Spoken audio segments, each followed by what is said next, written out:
رہبر بھی یہ ہمدم بھی یہ غمخوار ہمارے، رہبر بھی یہ ہمدم بھی یہ غمخوار ہمارے، استاد یہ قوموں کے ہیں معمار ہمارے۔ استاد سے مراد ایسا شخص جو کسی کو علم سکھائے، تعلیم دے۔ ہر وہ شخص جس نے ہمیں کچھ پڑھایا، سکھایا، سیدھی راہ دکھائی، وہ ہمارا استاد کہلاتا ہے۔ دور جدید میں استاد کی تعریف کچھ یوں ہے کہ استاد ایک محرک، موٹیویٹر کی حیثیت رکھتا ہے۔ اگر استاد بچے میں تحریک پیدا نہیں کرتا، یعنی اسے موٹیویٹ نہیں کرتا، وہ استاد نہیں ہے۔ پڑھا دینا، بتا دینا، سمجھا دینا ہی کافی نہیں ہے۔ ایک زندہ دلی بیدار کرنا، لگن پیدا کرنا، یہ اصل کام ہے۔ استاد وہ ہے جو آپ کو علم کی پیاس دے۔ استاد وہ ہے جو بصیرت کی آنکھ عطا کرے۔ استاد وہ ہے جس کی موجودگی میں آپ کا ایمان اور یقین بڑھ جائے۔ بلا شبہ استاد کا مقام و مرتبہ بہت بلند ہے۔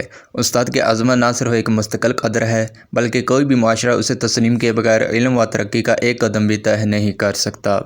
زید بن ثابت رضی اللہ تعالیٰ عنہ نے ایک جنازے پر نماز پڑھی، پھر آپ کی سواری کے لیے خچر لایا گیا تو عبداللہ بن عباس آگے بڑھ کر رکاب تھام لی، تو اس پر زید بن ثابت نے کہا، اے ابن عم رسول اللہ، آپ ہٹ جائیے۔ اس پر ابن عباس نے جواب دیا کہ علماء دین اور اکابر کی عزت اسی طرح کرنی چاہیے۔ امام احمد بن حنبل ایک مرتبہ کسی وجہ سے ٹیک لگا کر بیٹھے ہوئے تھے۔ گفتگو کے دوران ان کے استاد ابراہیم بن طعمان کا ذکر آیا۔ ان کا نام سنتے ہی فوراً سیدھے ہو کر بیٹھ گئے اور فرمایا، یہ نازیبا بات ہوگی کہ میں بڑوں کا نام لیا جائے اور ہم ٹیک لگا کر بیٹھے رہیں۔ امام شافعی رحمۃ اللہ علیہ فرماتے ہیں کہ امام مالک رحمۃ اللہ علیہ کی مجلس درس بڑی پروقار اور باوقار ہوا کرتی تھی۔ تمام طلباء ادب سے بیٹھتے، حتیٰ کہ ہم لوگ اپنی کتابوں کا ورق بھی آہستہ الٹتے تاکہ کھڑکھڑاہٹ کی آواز بلند نہ ہو۔ سکندر اعظم کہا کرتا تھا کہ میں استاد کی اپنے باپ سے زیادہ عزت کرتا ہوں، کیونکہ میرا باپ مجھے آسمان سے زمین پر لایا اور میرے استاد نے مجھے علم کے ذریعے زمین کی پستیوں سے اٹھا کر آسمان کی بلندیوں پر پہنچا دیا۔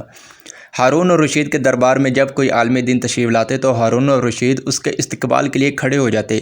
اس پر ان کے درباریوں نے ان سے کہا کہ اے بادشاہ سلامت، اس طرح سلطنت کا رعب جاتا رہتا ہے۔ تو ہارون الرشید نے جو جواب دیا، یقیناً وہ آب زر سے لکھنے کے لائق ہے۔ آپ نے کہا، اگر علماء دین کی تعظیم سے رعب سلطنت جاتا ہے تو جائے۔ امام ابو یوسف کہتے ہیں کہ میں نے بزرگوں سے سنا ہے کہ جو استاد کی قدر نہیں کرتا وہ کامیاب نہیں ہوتا۔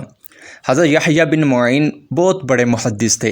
امام بخاری ان کے متعلق فرماتے ہیں کہ محدثین کا جتنا احترام وہ کرتے تھے، اتنا کرتے ہوئے میں نے کسی کو نہیں دیکھا۔ حضرت مغیرہ کہتے ہیں کہ ہم استاد سے اتنا ڈرتے اور ان کا اتنا ادب کرتے تھے جیسا کہ لوگ بادشاہ سے ڈرا کرتے ہیں۔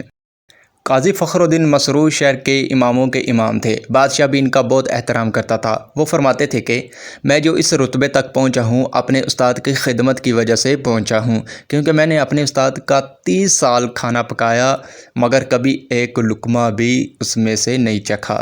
سچ ہے، با ادب با نصیب، بے ادب بے نصیب۔ اس لیے ہر طالب علم کو چاہیے کہ وہ استاد کے ادب و احترام کو اپنے اوپر لازم سمجھے۔